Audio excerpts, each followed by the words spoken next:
Você já percebeu que existem várias situações que podem ser representadas de formas bem distintas? Na matemática, é muito comum uma mesma situação poder ser representada de várias formas diferentes. Eu sou o professor Tiago Azevedo, fica comigo que eu vou te mostrar.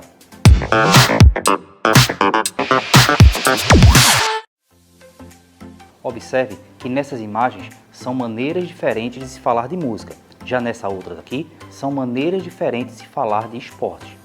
Esse exemplo aqui na matemática são maneiras diferentes de representar uma mesma quantidade ou valor. Mas aqui vamos olhar em detalhes, é essa daqui. Esse gráfico e essa equação estão representando uma mesma situação. Fica comigo que eu vou te mostrar. Mesmo você nunca tendo feito pão, é natural pensar que precisamos de vários ingredientes, mas vamos focar apenas na farinha. Vamos supor que com uma certa quantidade de farinha seja possível fazer 5 pães, com 2 quantidades, 10 pães, com 3 quantidades, 15 pães e assim por diante. Vamos organizar essas informações da seguinte maneira. Nesse gráfico, observe que nesse eixo horizontal temos as quantidades de farinha e no eixo vertical a quantidade de pães. Modificando alguns detalhes do gráfico anterior, teremos esse outro aqui. Agora vamos fazer o seguinte. Você observou que nessa situação estamos relacionando duas coisas?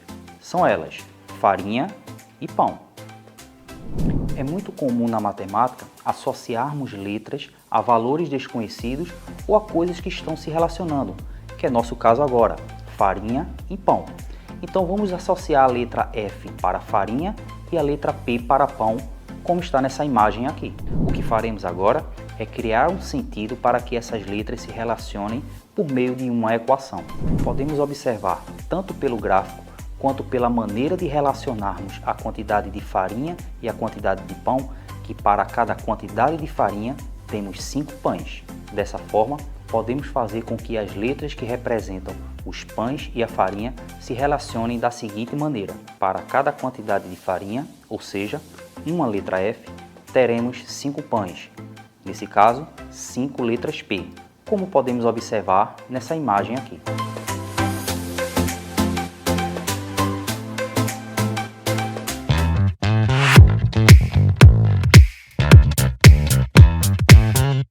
O que fizemos até agora foi representar uma mesma situação, ou seja, a relação entre a quantidade de farinha e a quantidade de pão de duas formas diferentes, através de um gráfico e de uma equação. Podemos verificar todas as informações que falamos até agora, tanto pelo gráfico quanto pela equação.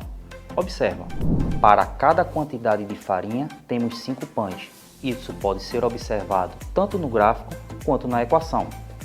Já para duas quantidades de farinha, temos 10 pães, que mais uma vez pode ser observado tanto no gráfico quanto na equação.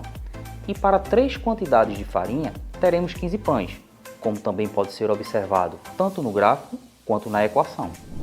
Então, pessoal, notaram que nessa situação em que transformamos uma quantidade de farinha em pães, representamos de duas formas diferentes, mas não são só essas não, existem várias outras, mas isso é para a gente conversar num outro momento. Te desafio agora a usar tudo o que falamos até agora para resolver a seguinte situação. Neste gráfico está sendo representada a relação entre a quantidade de garrafas e a quantidade de copos. Ou seja, uma garrafa enche uma certa quantidade de copos. Te desafio a representar essa situação por meio de uma equação. E em seguida, dizer quantas garrafas serão necessárias para encher 50 copos. Lembre-se da situação que trabalhamos nesse vídeo, em que descrevemos a relação entre uma quantidade de farinha e uma quantidade de pães representada por meio de uma equação e de um gráfico. Então curte, compartilha e se inscreve no canal. E não se esquece de também nos acompanhar no Instagram, @EducaReciFePlay. Tchau, tchau!